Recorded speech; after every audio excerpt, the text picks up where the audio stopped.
RMS class पर आज के इस वीडियो में हम लोग पढ़ेंगे एनसीईआरटी के जितने भी ऑब्जेक्टिव क्वेश्चन हैं साइंस में 10th क्लास के जितने भी क्वेश्चन सबका इस वीडियो में हम लोग ऑब्जेक्टिव सॉल्यूशन देखेंगे। ठीक है, तो वीडियो को आखिर तक देखिएगा, अंत तक देखिएगा और जल्द ही आपको बहुत सारे ऑब्जेक्टिव से रिलेटेड साइंस और सोशल साइंस के वीडियो आपको अपलोड होते रहेंगे, तो इसके लिए आप जुड़े रहिए चैनल से, आपको मिलते रहेंगे। चलिए, तो हम सबसे पहले आ जाते हैं क्वेश्चन नंबर फर्स्ट पर। ठीक है, क्वेश्चन नंबर फर्स्ट क्वेश्चन को हम पर देख रहे हो, क्या कह रहा है कि अलैंगिक जनन जो है मुकुलन द्वारा होता है। ठीक है, अलैंगिक जनन मुकुलन द्वारा किसमें होता है? इनमें से जो चार ऑप्शन जीव में तुमको दे दिया है, तो इनमें से किसके द्वारा अलैंगिक जनन मुकुलन द्वारा होता है? ठीक है बाबू, तो इसका आंसर तुमको हो जाएगा अलैंगिक जनन जो है किसके द्वारा होता है? इष्ट के द्वारा होता है। ठीक है, अलैंगिक जनन किसके द्वारा होता है? इष्ट के द्वारा। ठीक है, चलो यहाँ पर यदि हम लिखना चाहें तो क्या कहेगा? ऑप्शन नंबर इसका क्या कहेगा? बी हो जाएगा। ठीक है, अब बढ़ जाते हैं हम लोग नेक्स्ट क्वेश्चन के ऊपर। ठीक है, नेक्स्ट क्वेश्चन तुमको क्या कह रहा है कि निम्न में से कौन जो है जो मानव में मादा जनन तंत्र में आता है? ठीक है, तो मादा में मानव जनन तंत्र में कौन कौन आता है? ठीक है, तो मादा जनन तंत्र में बाबू अंडाशय भी आ जाता है, गर्भाशय भी आ जाता है और डिंब वाहिनी भी आ जाता है, जैसे फैलोपियन नालिका भी बोलते हैं। ठीक है, तो इसमें से कौन जो मानव में मादा जनन तंत्र में नहीं आता है? ठीक है, यहाँ पर क्या है? नहीं आता है। ठीक है, क्वेश्चन को फिर से थोड़ा सा मिसप्रिंट हो गया। इसमें आंसर क्या हो जाएगा? शुक्र वाहिका, यानी ऑप्शन नंबर इसका क्या हो जाएगा? सी हो जाएगा। ठीक है, चलो आगे बढ़ते हैं नेक्स्ट क्वेश्चन के ऊपर। नेक्स्ट क्वेश्चन क्या कह रहा है कि पराग कोष में होते हैं, पराग कोष में क्या होता है? ठीक है बाबू, तो पराग कोष में क्या होता है? इन चारों ऑप्शन में क्या होते हैं? परागकण होते हैं। ठीक है, इन चारों ऑप्शन में इसका क्या हो जाएगा? परागकण हो जाएगा। ठीक है, चलो यानी ऑप्शन नंबर इसका क्या हो गया? डी है। बढ़ते हैं अब हम लोग नेक्स्ट क्वेश्चन। ठीक है, आप लोग पहले क्वेश्चन देखिए, उसके बाद फिर आंसर देने का प्रयास खुद से कीजिएगा, उसके बाद आगे बढ़िएगा। ये क्वेश्चन क्या है? निम्नलिखित में से कौन जो है पादप हार्मोन है? ठीक है, कौन जो है क्या कर रहा है कि पादप हार्मोन इसमें से है। ठीक है, तो तुम सब लोग को पादप हार्मोन क्या क्या पढ़े? ऑक्सिन पढ़े, जिबरेलिन पढ़े, साइटोकाइनिन और एब्सिसिक एसिड, चार हार्मोन तुम लोग पढ़े हो। कौन कौन? फिर से मैं पहले कॉल कर लेते हैं। ऑक्सिन हो गया, जिबरेलिन हो गया, साइटोकाइनिन हो गया और एब्सिसिक एसिड, इसे हम एबीई के नाम से जानते हैं। ठीक है, तो इस ऑप्शन में आपको तुमको कौन हो जाएगा? डी ना, डी यानी साइटोकाइनिन। ठीक है, इसका आंसर क्या हो जाएगा? डी। ओके, आगे बढ़ जाते हैं। नेक्स्ट क्वेश्चन क्या करें कि दो तंत्रिका कोशिका के मध्य खाली स्थान को हम क्या कहते हैं? ठीक है, दो तंत्रिका कोशिका के जो मध्य है उसमें जो खाली स्थान आती है उसे हम क्या कहते हैं? उसे हम सिनेप्स कहते हैं बाबू। ठीक है, उसे हम क्या कहते हैं? सिनेप्स कहते हैं। ठीक है, यानी ऑप्शन नंबर तुमको क्या हो जाएगा? बी यानी सिनेप्स। ओके, चलो अब आ जाते हैं नेक्स्ट क्वेश्चन के ऊपर। नेक्स्ट क्वेश्चन क्या कर रहा है? मस्तिष्क जो है जो हमारा वो उत्तरदायी होता है किसके लिए? तो मस्तिष्क क्या होता है? सोचने के लिए उत्तरदायी होता है। ठीक है, हृदय स्पंदन मतलब क्या करें, जो हार्ट बीट आपका जो कंट्रोल होता है उसके लिए उत्तरदायी होता है। शरीर में बैलेंस बनाने के लिए, शरीर में बैलेंस बनाने के लिए मतलब कि आप कैसे चल रहे हैं, आप कैसे खा रहे हैं, कैसे पी रहे हैं, उस सबका जो बैलेंस बनाने का काम है शरीर का, वो किसके अंतर्गत आता है? यानी जो हेड ऑफ कमांड जिसे हम कह सकते हैं वो क्या है? मस्तिष्क है। वही सारे चीज को क्या करता हुआ कंट्रोल करता है। इसमें क्या हो जाएगा? ऑप्शन नंबर तुमको डी। बढ़ते हैं नेक्स्ट क्वेश्चन के ऊपर। मनुष्य में जो है ब्रिक एक तंत्र का भाग है। ठीक है, ब्रिक ब्रिक किसे हम कहते हैं? ब्रिक को हम आम चाल के भाषा में इसे हम क्या कहते हैं? किडनी भी बोलते हैं। ठीक है, चलो अब ब्रिक का एक भाग होता है क्या? वृक्काणु। ठीक है, जिसको तुमको नेफ्रॉन में पढ़ना है। नेफ्रॉन से जिससे रिलेटेड तुमको बहुत सारे क्वेश्चन में आते हैं। इसमें कौन है? ब्रिक जो है किसमें आता है? उत्सर्जन में। उत्सर्जन इसका आंसर हो जाएगा, यानी क्या हो जाएगा? ऑप्शन नंबर इसका डी हो जाएगा। ठीक है, चलो आगे बढ़ जाओ। नेक्स्ट क्या करें कि पादप में जो जाइलम है उत्तरदायी होता है। पादप में जो जाइलम है वो किसके उत्तरदायी होता है? तो पादप में जाइलम जो है किसके उत्तरदायी होता है बाबू? जल के वहन के, या अमीनो अम्ल के वहन के, खाद्य पदार्थ के बनने, या नरम चीज। ठीक, तो जाइलम जो है किसके उत्तरदायी होता है? जल के वहन के लिए, यानी जो लिक्विड जितने भी पदार्थ हैं उसके वहन के लिए कौन उत्तरदायी है तुमको? जाइलम है। और जितने भी सॉलिड सब्सटेंस होंगे उसके उत्तरदायी कौन है? फ्लोएम हो जाते हैं। ठीक है, आगे बढ़ जाओ। स्वपोषी पोषण के लिए आवश्यक क्या होता है? तो स्वपोषी पोषण के लिए क्या क्या आवश्यक होता है? कार्बन डाइऑक्साइड एवं जल भी आवश्यक होता है, सूर्य का प्रकाश भी आवश्यक होता है, ये ऑक्सीजन का बॉन्ड यहाँ पर गलत से नोट आउट हो गया, ठीक है। क्लोरोफिल आवश्यक होता है उपरोक्त सभी, क्लोरोफिल का भी आवश्यकता है, सूर्य के प्रकाश की भी आवश्यकता है, कार्बन डाइऑक्साइड तथा जल की भी आवश्यकता है, ठीक है। चलो इसमें इसका आंसर क्या हो जाएगा? डी, यानी उपरोक्त सभी, उपरोक्त। अब बढ़ जाते हैं नेक्स्ट क्वेश्चन। नेक्स्ट क्वेश्चन क्या कह रहा है कि पाइरूवेट के विखंडन से यह कार्बन डाइऑक्साइड, जल तथा ऊर्जा, यह क्रिया कहाँ होती है? ठीक है, तो पाइरूवेट के विखंडन से कार्बन डाइऑक्साइड बनती है, जल बनती है, ऊर्जा बनती है, क्रिया कहाँ होती है बाबू? माइटोकॉन्ड्रिया में होती है, ठीक है। ऑप्शन नंबर इसमें क्या है? B, mitochondria. देखने में तुमको सी कर हम कह क्या है एक्चुअली में बी, माइटोकॉन्ड्रिया। ओके, आगे बढ़ जाओ। आवर्त सारणी में बाईं से दाईं ओर जाने पर प्रवृत्तियों के बारे में कौन सा कथन जो है सत्य? ठीक है, प्रवृत्तियों के बारे में कौन सा कथन जो है सत्य है? या तो यहाँ पर सत्य होगा बाबू, नहीं तो यहाँ पर असत्य होगा, क्योंकि क्वेश्चन में यहाँ पर खुद जो नोट आउट हुआ था क्या है उसको फिर से स्लाइड चेक करेंगे, मगर हम पहले समझते हैं कि आवर्त में बाईं से दाईं जाने पर क्या होता है, ठीक है। तो आवर्त में बाईं ओर सबसे तत्व में क्या होता है? यदि हम तो सोडियम को ले लें, क्या क्या होता है? ऊपर से यदि हम चले तो क्या होता है? लिथियम हो गया, सोडियम हो गया, पोटेशियम हो गया, ये सारे तत्व होते हैं, ठीक है। और धीरे धीरे यदि हम बढ़ते जाते हैं आगे, ठीक है, ये सब किस में आ जाते हैं बाबू?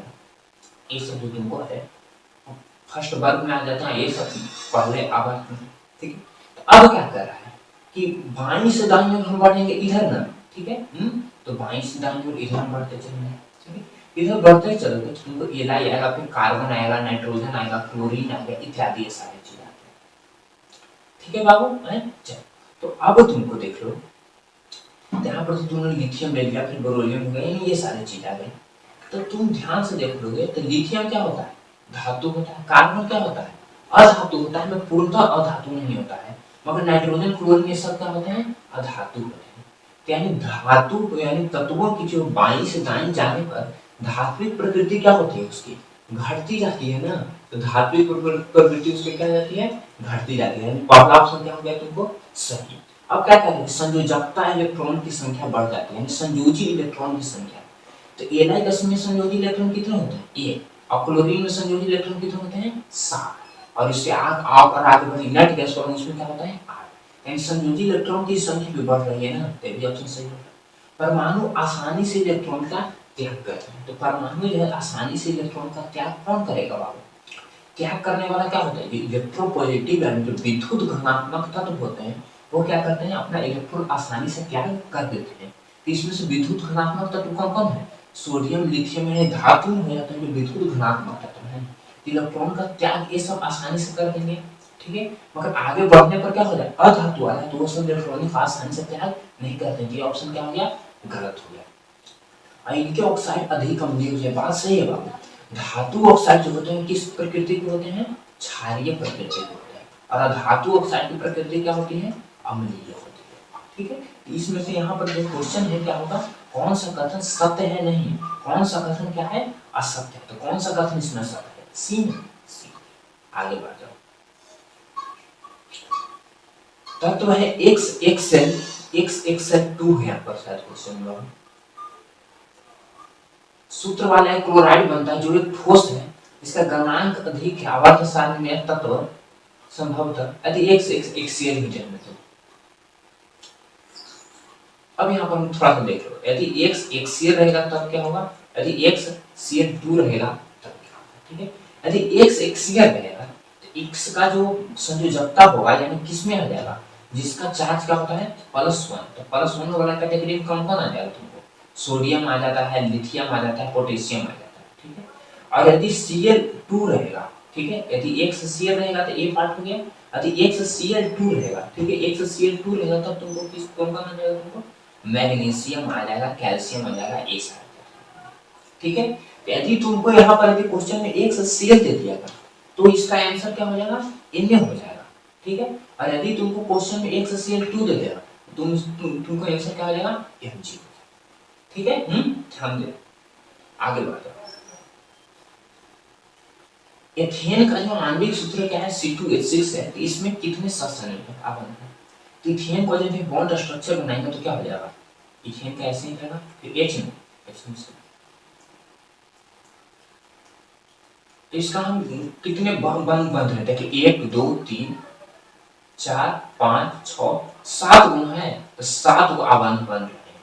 ठीक है, तो 7 आबंध कहीं है तुमको दे दिया है, नहीं दे दिया है। 17 नहीं होगा, यदि यहाँ पर तो 7 तुमको 7 आबंध है बन रहे हैं। ठीक है, एक यहाँ पर काउंटिंग कर तुम देखो 1 2 3 हो गया, 4 हो गया, 5 हो गया, 6 हो गया, 7 हो गया। ठीक है, ये 17 नहीं होना चाहिए, क्या होना चाहिए, 7 होना चाहिए। ये आंसर क्या हो जाएगा, तब फिर बी सही हो जाएगा। यानी तुम सिंपली याद रखो तो इसमें कितने हो जाएंगे, 7 होंगे। ओके, आगे बढ़ जाओ। ब्यूटेनॉल या चतुर कार्बन यौगिक है जिसका प्रत्यावर्तक तो प्रत्यावर्तक समूह का कहने का मतलब क्या हो जाता है बाबू, इसका क्या हो जाता है, फंक्शन ग्रुप। ठीक है, इसका क्या हो जाता है, फंक्शन ग्रुप क्या है। ठीक है, चलो तो फंक्शन ग्रुप क्या कह रहा है, तो फंक्शन ग्रुप कहने का मतलब यहाँ पर क्या तुमको बन जा रहा है, यानी इसमें कौन सा जो फंक्शन ग्रुप है, तो ब्यूटेनॉल तो ओ ना आ रहा है, तो ओ यानी किसमें आता है बाबू, कीटोन में ना, तो कीटोन में ओ यानी, तो कीटोन यहाँ पर दे दिया है तुमको सी हो जाएगा, यानी ऑप्शन नंबर तुमको क्या हो जाएगा, आगे बढ़ो। खाना बनाते समय यदि बर्तन की तली जो है कि बाहर से काली हो रही है, तो इसका मतलब यह क्या है कि भोजन पूरी तरह से नहीं पका है, तो गलत हो जाएगा ना, सिंपली गलत हो जाएगा। तो बर्तन काली क्या होता है, तो ईंधन क्या होता है, पर्याप्त मात्रा में नहीं जलता। ठीक है, ईंधन जो है क्या है, पर्याप्त मात्रा में नहीं जल रहा। यदि ईंधन पूरी तरह से जल रहेगा तो कौन सा प्रकाश देगा बाबू, नीला। यदि ईंधन पूरी तरह से नहीं जलता तब कौन सा प्रकाश देता है, पीला। तो यहाँ पर क्या दे रहा, और पीला जब प्रकाश दे रहा तो बर्तन की तली को क्या करेगा, काली करेगा, यानी क्या करेगा, वो काला धुआं छोड़ेगा। ठीक है, चलो तो यानी तुमको क्या हो जाएगा यहाँ पर, तो तुम यहाँ पर देखो तो काली कर रहा है ना, तो काली दे रहा है, यानी क्या ईंधन पर्याप्त मात्रा में नहीं जल रहा है, यानी कहा जाएगा ईंधन पूरी तरह से नहीं जल रहा है। यदि ईंधन आप रहे भी तुम आप लोगे तभी सही हो जाएगा, मगर इसका जो बेटर आंसर होगा क्या हो जाएगा, ईंधन पूरी तरह से नहीं जल रहा। Option number B. अब कह रहा है कि निम्न में से कौन जो है जुगल विस्थापन अभिक्रिया प्रदर्शित करता है, जुगल विस्थापन अभिक्रिया प्रदर्शित करता है, इनमें से कौन।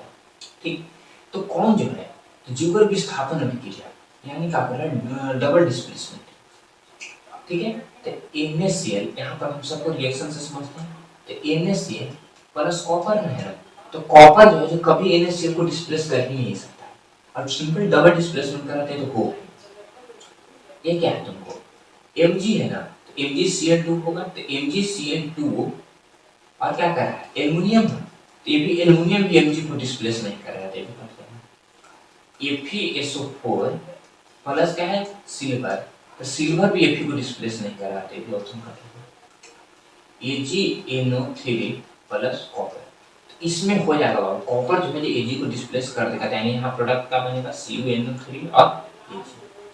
ठीक है, चलो तो अब यहाँ पर देखो ये तीनों डिस्प्लेस क्यों नहीं किया, ये डिस्प्लेस क्यों किया, इसका सिंपल रीजन हो जाएगा कि तुम लोगों ने क्रियाशीलता का चार्ट पढ़ा होगा, तो क्रियाशीलता के चार्ट में जो होता है, जो नीचे का जो धातु होता है वो ऊपर के धातु को डिस्प्लेस नहीं कर सकता है। ठीक है, तो इसमें क्या हो जाएगा, Na से नीचे कॉपर, इसलिए कॉपर नहीं कर पाया, एल्युमिनियम Mg से नीचे आता है तो एल्युमिनियम Mg को नहीं कर पाया, Ag जो है फेरस से नीचे आता है इसलिए Ag फेरस को नहीं कर पाया, मगर कॉपर जो है Ag के ऊपर आता है इसलिए कॉपर Ag को क्या करेगा, डिस्प्लेस। आगे बढ़ जाओ, क्या कह रहा है कि लोहे के फ्राइंग पैन को जंग से बचाने के लिए निम्न में से कौन सी विधि उपयुक्त है, एनसीईआरटी नहीं भाव, इनमें से कौन सी विधि जो है उपयुक्त है। ठीक है, चलो अब यहाँ पर ध्यान दो कौन सी विधि तुमको जो है उपयुक्त हो जाएगी। तो अब यहाँ पर ध्यान से देख लो बाबू कि लोहे के फ्राइंग पैन है ना, यहाँ पर देखो लोहे के फ्राइंग पैन है, तो इसको जंग से बचाने के लिए क्या करा, लोहा है तो लोहा को जंग से बचाने के लिए तुम सिंपली क्या कर सकते हो, लोहा को जंग से बचाने के लिए है तो कौन सा पैटर्न अपनाते हैं, उस पर हम पेंट चढ़ाते हैं, उसके ऊपर किसी भी धातु की परत चढ़ाते हैं। ठीक है, ये सारी विधि को अपनाते हैं। इसमें ऑप्शन में तुमको क्या दे रहे हैं, ग्रीस नहीं है बाबू, यहाँ पर क्या है, ग्रीस है। ठीक है, यहाँ पर हम सुधार देते हैं, यहाँ पर ग्रीक नहीं है, यहाँ पर क्या है, ग्रीस है। ठीक है, तो ग्रीस लगाकर हो जाए, पेंट लगाकर जिंक की परत चढ़ाकर ऊपर से सही। इसका आंसर क्या हो जाएगा, ऊपर के सभी ना, यानी तीनों ना, यानी इसका आंसर क्या हो जाएगा, ऑप्शन नंबर डी। ठीक है, अब हम लोग आगे बढ़ते हैं।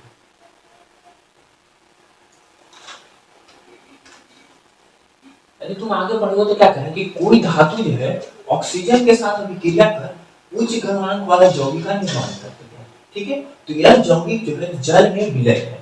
तो कोई धातु जो है ऑक्सीजन के साथ अभिक्रिया कर उच्च गलनांक वाला यौगिक का निर्माण करती है, और वह जो यौगिक है क्या है, जल में विलय है, तत्व हो सकता है। कौन सा तत्व हो सकता है, तो यहाँ पर क्या क्या है, कैल्शियम। ठीक है, तो कैल्शियम जो है ऑक्सीजन से अभिक्रिया करके किस पदार्थ का निर्माण करेगा, कैल्शियम ऑक्साइड का निर्माण करता है। कार्बन जो है CO2 का निर्माण करेगा, सिलिकॉन जो है SiO2 का, और Fe जो है किसका निर्माण करेगा, Fe2।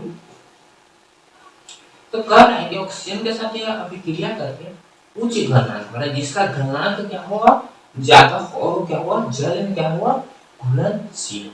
तो कैल्शियम ऑक्साइड जो हो जाएगा, यहाँ पर क्या रहता है, जल में घुलनशील होता है। ठीक है, यहाँ पर तुम रिएक्शन किसका लिखना चाहो तो रिएक्शन लिख सकते हो, कैल्शियम प्लस ऑक्सीजन, यानी सिंपल क्या बना देगा तुमको, CaO का निर्माण कर देगा। ठीक है, कैल्शियम जो है जो ऑक्सीजन से क्या करके किसका निर्माण करेगा, CaO का निर्माण करेगा।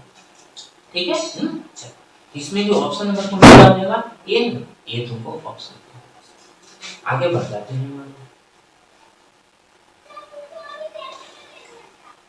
क्या करें कि खाद्य पदार्थों के डिब्बों पर जिंक की बजाय टीन का लेप होता है। क्यों, क्योंकि टीन के अपेक्षा जिंक महंगा है, टीन के अपेक्षा जिंक का गलनांक अधिक है, टीन के अपेक्षा जिंक अधिक अभिक्रियाशील है, टीन के अपेक्षा जिंक कम अभिक्रियाशील है। तो यहाँ पर तुमको क्या करना है कि खाद्य पदार्थों के डिब्बे पर जिंक की बजाय टीन का लेप होता है। तो टीन क्या होता है बाबू, कम क्रियाशील होगा तभी ना लेप रखेंगे, उसके ऊपर जो भी लेप चढ़ाएंगे। ठीक है, तो टीन की जो अपेक्षा है जिंक क्या है, ज्यादा अभिक्रियाशील है।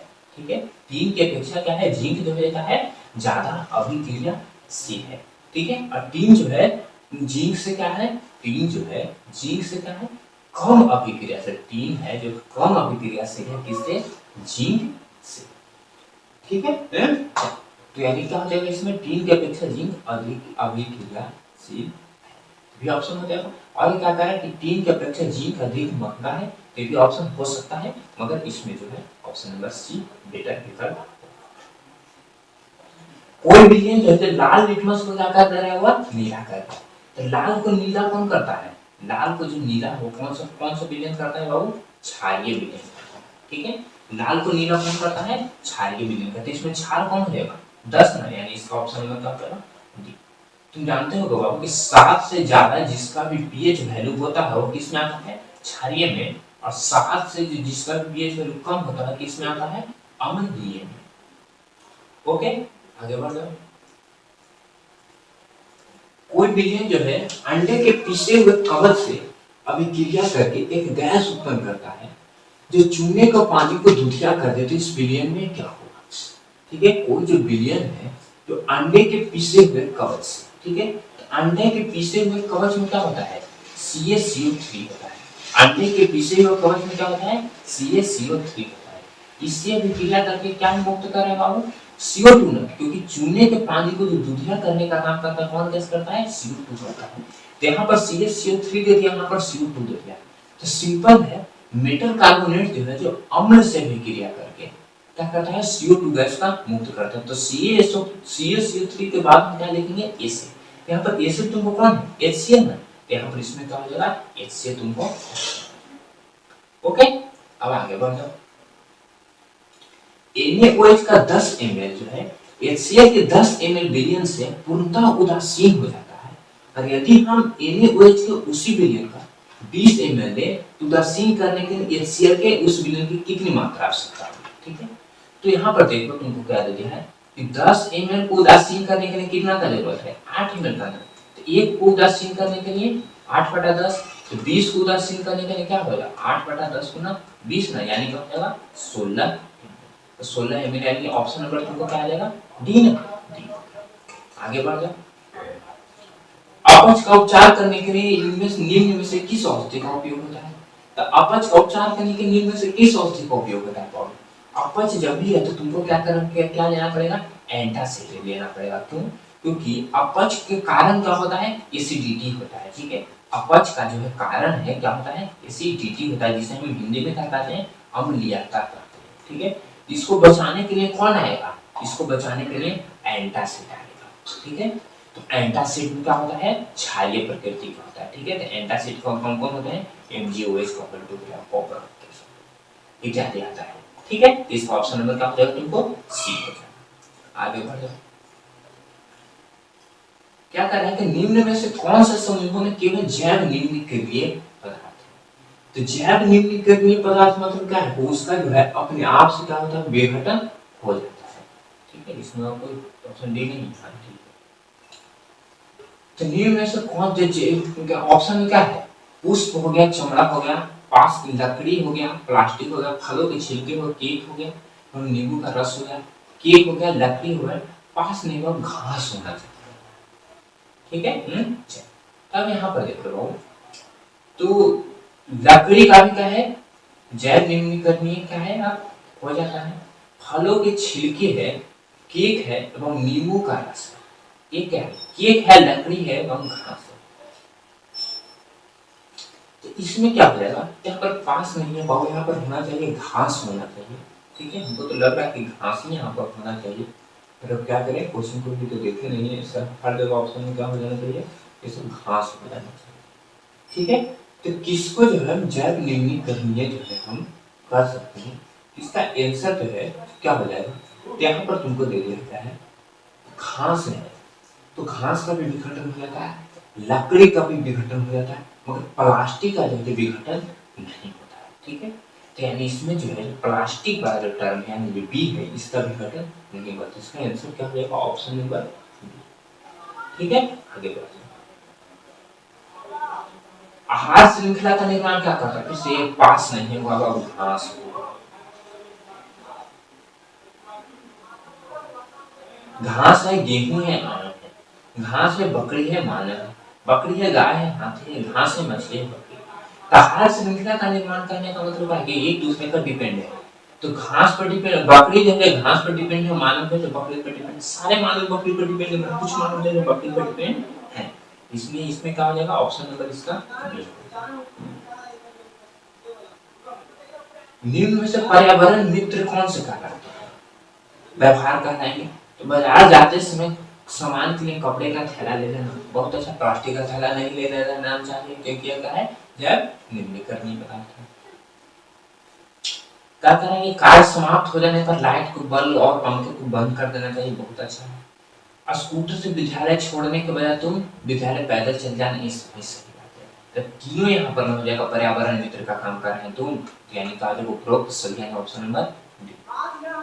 नेक्स्ट वर्ड, गर्म जल प्राप्त करने के लिए हम सौर जल तापक का उपयोग किस दिन नहीं कर सकते? धूप वाले दिन में, बारिश वाले दिन में या गर्म वाले दिन में? तो सौर जल क्या हो जाएगा? यानी सौर बिना सूर्य भगवान उगे तो हम लोग क्या करते हैं? सौर जल को प्राप्त नहीं कर सकते हैं। इसलिए क्या हो जाएगा? जब जिस दिन बादल वाले दिन होगा उस दिन क्या करेंगे? सौर जल तापक का उपयोग नहीं करोगे, उस दिन सूर्य भगवान उदय नहीं होंगे, यानी सौर ऊर्जा हमें नहीं प्राप्त होगी। यानी इसका ऑप्शन नंबर क्या हो जाएगा? बी। निम्न से कौन जो है जैव मात्रा ऊर्जा स्रोत का उदाहरण है? ठीक है, तो जैव मात्रा ऊर्जा स्रोत का उदाहरण इसमें से कौन नहीं है बाबू? लकड़ी जो है जैव का है, गोबर जो है जैव का, कोयला जो है जैव का, नाभिकीय जो ऊर्जा है ये क्या है? जैव ऊर्जा स्रोत का उदाहरण नहीं है, यानी ऑप्शन नंबर इसका क्या हो जाएगा? डी। सॉरी डी नहीं बाबू, इसका क्या होगा? Option number C. ठीक है, आगे आगे नेक्स्ट क्वेश्चन तुमको क्या करना है?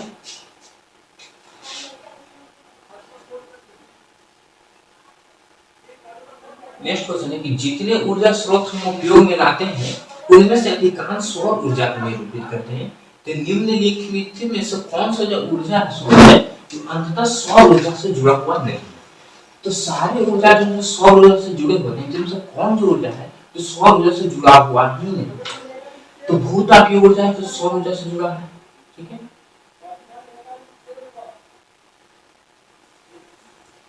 यहाँ पर देखो जय मात्रा में सौर ऊर्जा से है, पवन ऊर्जा जो है यानी जो हवा जो चलती है, तो हवा से जो ऊर्जा उत्पन्न होती है, ठीक है, वो क्या होता है, उसमें क्या होता है, सौर ऊर्जा की कोई जरूरत नहीं है। जैसे सूर्य भगवान नहीं भी उगे हैं तभी क्या है, हवा चलती है, और हवा चल रही है तो ऊर्जा का उत्पादन हम कर सकते हैं। यानी इसमें क्या हो जाएगा, ऑप्शन नंबर बी यानी पवन।